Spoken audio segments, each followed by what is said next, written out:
Students, good morning. Welcome to IXMB। I hope आप सब अच्छे हैं and you are preparing well for examination.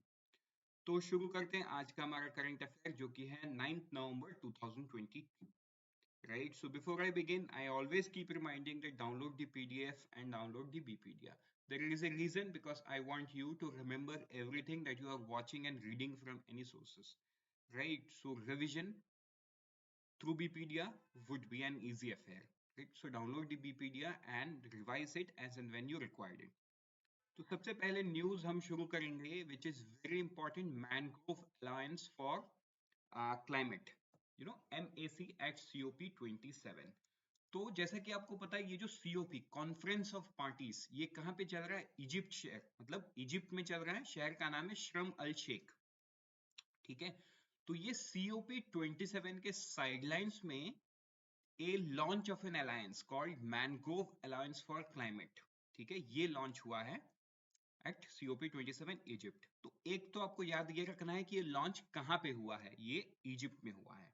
अब अगर हाइलाइट्स की बात करें कि तो ये है कि mangrove alliance for climate initiative brings the world together to advance the cause of mangrove. Now यहाँ पे एक चीज हमको ये भी सोचना है, व्हाई मैनग्रोव, राइट? तो उसको हम आगे समझते हैं। India's extensive experience in mangrove restoration to contribute to the global knowledge base. इसके पीछे मतलब ये जो लाइन लिखा है ना, इंडियाज एक्सटेंसिव एक्सपीरियंस, तो ये एक्सटेंसिव एक्सपीरियंस कहां से आता है? तो देखो, अगर आप वेस्ट बंगाल से शुरू करोगे, ऑब्वियसली नॉर्थ ईस्ट भी है, नॉर्थ ईस्ट से शुरू करते हुए अगर आप इंडिया के मैप को सोचो, थ्रू बांग्लादेश, उसके बाद वेस्ट बंगाल। अब बांग्लादेश तो इंडिया में नहीं है, but although we are sharing the border, right, इसलिए मैंने बोला। उसके बाद उड़ीसा, ठीक है, साउथ इंडिया, नीचे से आपका केरल, इधर फिर अरेबियन सी, गुजरात, महाराष्ट्र। तो आप सोचो कितना बड़ा कोस्ट लाइन है। अभी ये जो मैनग्रोव है ना, this is very important in this region, specially in this Sundarban. तो आपको पता होगा, सुंदरबन का जो मैनग्रोव है, उसको रिस्टोर करने के लिए government has done many things. मतलब उसको यहाँ पे डिस्कस नहीं करेंगे। And Sundarban mangrove is something that the world is also discussing. मतलब पूरे सुंदरबन को अगर किसी ने बचा के रखा है, तो दैट्स द मैनग्रोव। तो India has the extensive experience, तो इसी एक्सपीरियंस को for the global cause share किया जाएगा। बिकॉज देखो, इट इज नॉट नेसेसरी कि आप अपने ओशियन को सही कर दोगे तो पूरा दुनिया सही हो जाएगा, ऐसा नहीं होता है, right? Ocean is of no ones, yes. और मतलब वी एज ए कंट्री, हम बे ऑफ बंगाल से लगे हुए हैं, हम इंडियन ओशियन से लगे हुए हैं, हम अरेबियन सी से लगे हुए हैं। बट ये तीन, ऐसा नहीं है कि हम अपना सही कर लेंगे तो पूरा सही हो जाएगा, ऐसा नहीं है, right? So if you have to save the entire ecosystem, the everything related to the ecosystem needs to be corrected. तो बात ये वहां पे आ जाती है, mangrove restoration is one of the very important aspects towards saving the ocean, right? Saving the ocean मतलब ocean से जुड़ा हुआ पूरा उसका इकोसिस्टम। अभी नेक्स्ट हम वाई को समझते हैं, why mangrove. Mangrove are one of the most productive ecosystem of the world. The tidal forest serves as a nursery ground for several organisms, protects the coastal erosion. आप देख रहे हो, मैंने जो इकोसिस्टम की बात कर रहा था, वो इकोसिस्टम में coastal erosion is one of the important aspect, कि मैनग्रोव उसको बचाता है।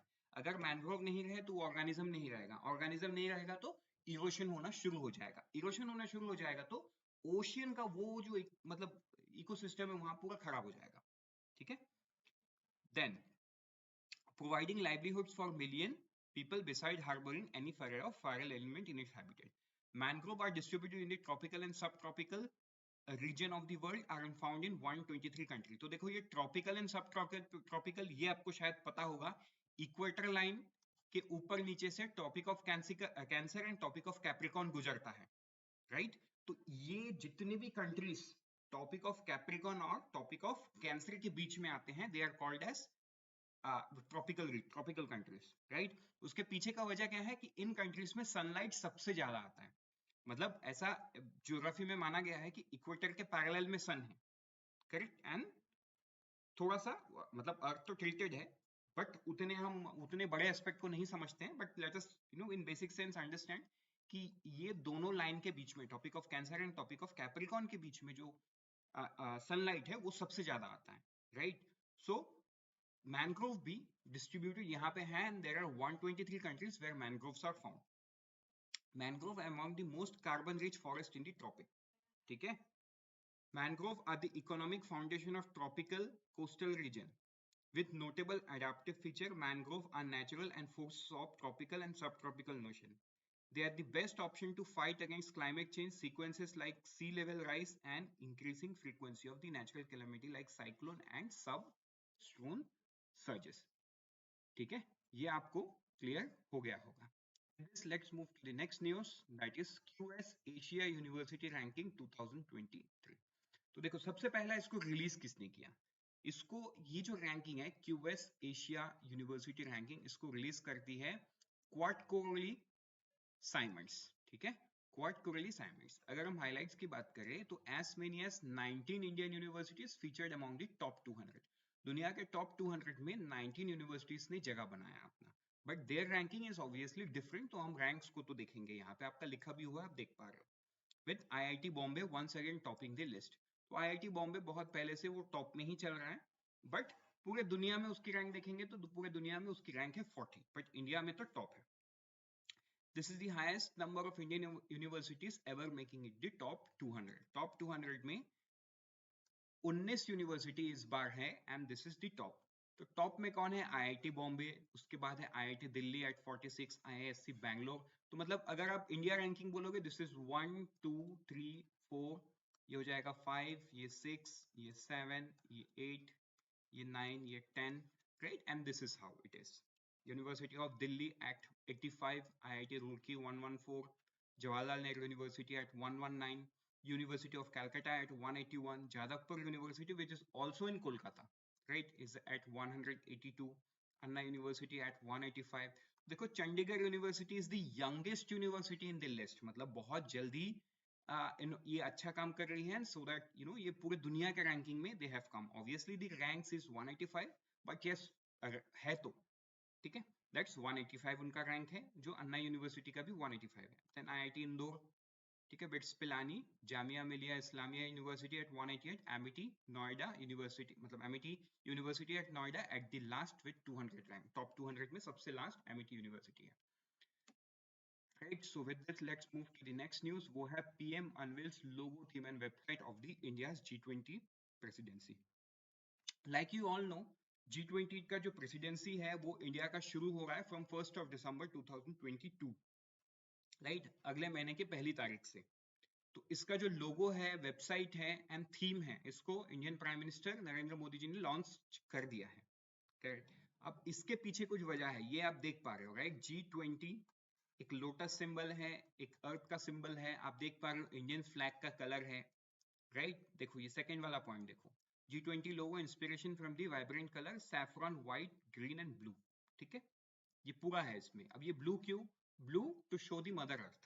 ठीक है, the earth reflect India's pro planet approach, one of the perfect harmony, Bharat written in the Devanagari script. तो देखो भारत 2023 इंडिया, ये भी लिखा है वासुदेव कुटुंबकम, राइट. तो ये सारा चीज, and this is the theme, one earth one family one future. You know, very you can obviously relate. It's the one earth, one family, one nature. For nature there is no boundaries, there are not different countries, right? There is no black, there is no white, there is no, you know, no discrimination between anyone. For mother earth it's sab koi saman hai. You know, end of the day, for mother earth it's the human being.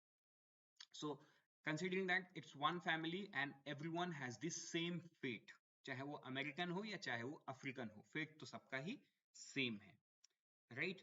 अभी इसमें lotus is in the logo of G20 is a symbol of hope in the tough time, right. तो देखो tough time तो obviously दुनिया ने देखा.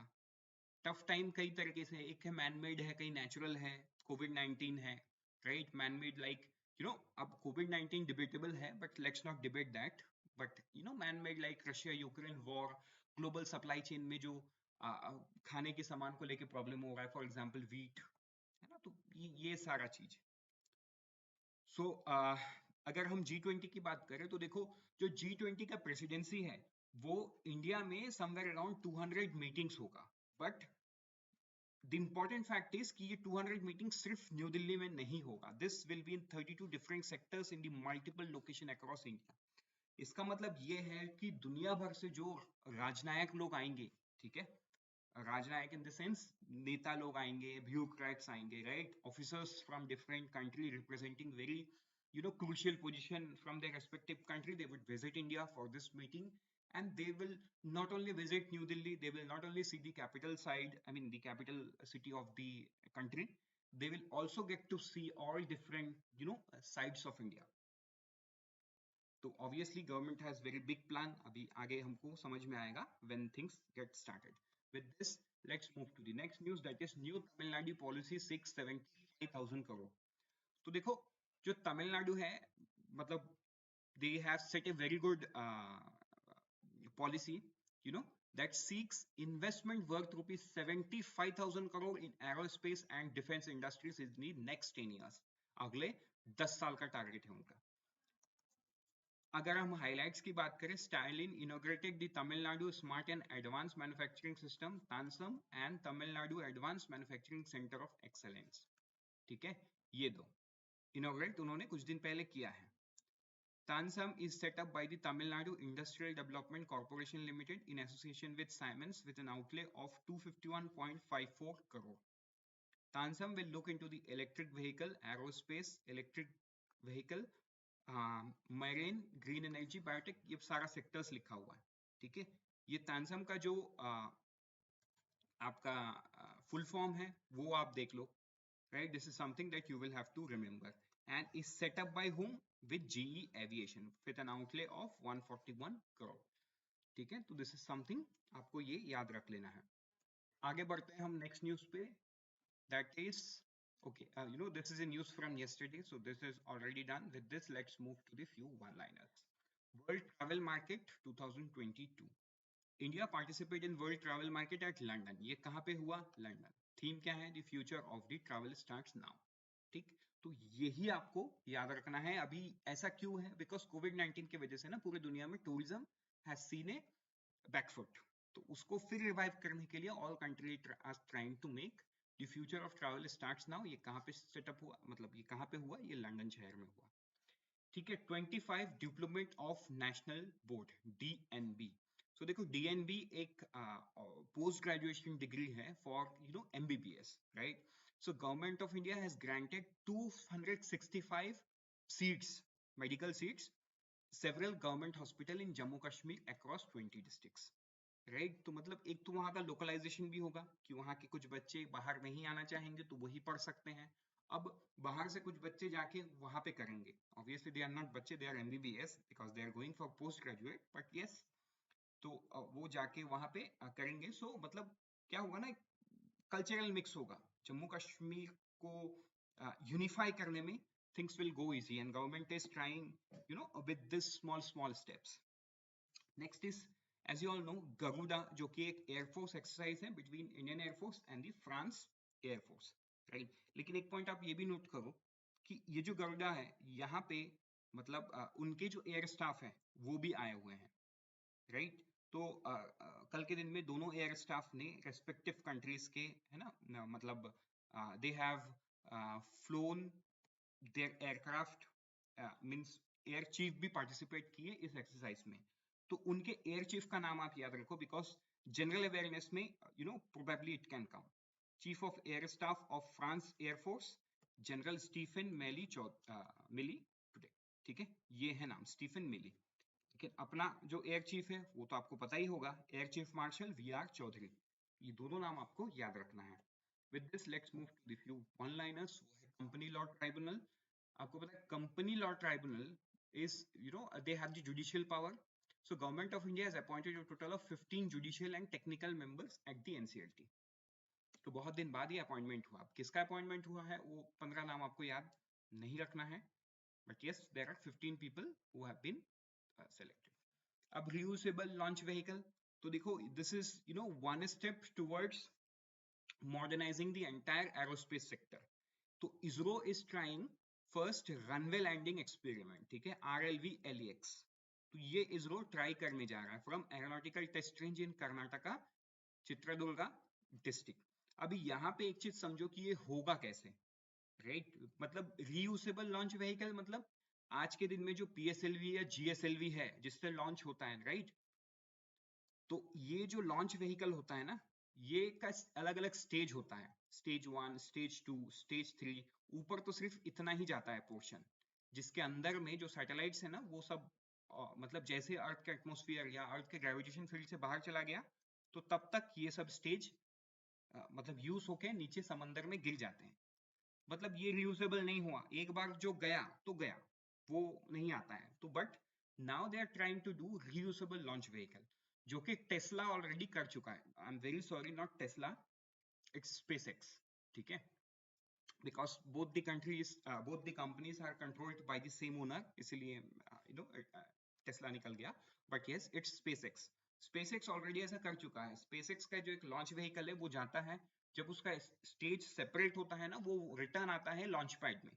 मतलब वो सेम लॉन्च पैड नहीं होता है, वो समंदर के अंदर वो अलग अलग लॉन्च पैड लगाते हैं, वो लॉन्च पैड में वो रिटर्न आ जाता है। बट यहाँ पे ISRO what they are trying to do is, अभी के लिए they would carry that RLV wing body using a helicopter. मतलब अभी वो रियल PSLV या GSLV में नहीं लगा रहे, टेस्ट करने के लिए वो हेलीकॉप्टर से उसको ऊपर लेके जाएंगे 3 to 5 किलोमीटर ऊपर, एंड दे विल रिलीज। उसके बाद वो हॉरिजॉन्टल वेलोसिटी, मतलब वो कितने स्पीड से नीचे आ रहा है और वो जहां पे उसको वापस आना चाहिए वो वापस आ रहा है कि नहीं, देखो। The RLV will glide, navigate towards the runway and land autonomously with a landing gear in the defense airfield, ठीक है? डिफेंस एयरफील्ड में ये खुद से नीचे आएगा और खुद से मैन्यूवर करके यहाँ पे रिटर्न आएगा, मतलब almost this same technology.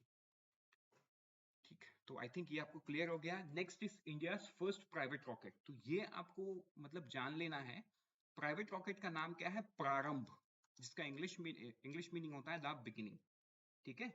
Sky root Aerospace इसको लॉन्च कर रहा है। Again I would say this is a major step, because आज तक इंडिया में जो भी एरोस्पेस सेक्टर पे हुआ है वो इसरो ही किया है, चाहे छोटा हो बड़ा हो, इसरो ही किया है। But once the private sector comes into the foreign, for example this sky space aerospace, तो ऑब्वियस सी बात है, मतलब अकेला इसरो ही बहुत बड़ा मार्केट को कैप्चर करने की कोशिश कर रहा है पूरे दुनिया के सैटेलाइट लॉन्च में, राइट? अगर स्काई रूट एरोस्पेस को सक्सेस मिल जाता है, then again it would be a boost towards the in that initiative, कि पूरे दुनिया के मार्केट को कैप्चर करना would be easy, more easy, क्योंकि इंडिया से अगर कोई सैटेलाइट लॉन्च होता है ना, that is comparatively very cheap when you compare it with NASA, Roscosmos, मतलब जितने भी अलग अलग स्पेस एजेंसीज हैं, right? With this, we are done for the day. Unfold your potential with IXMB. Let's meet tomorrow morning once again. Till then, prepare 50% faster with IXMB.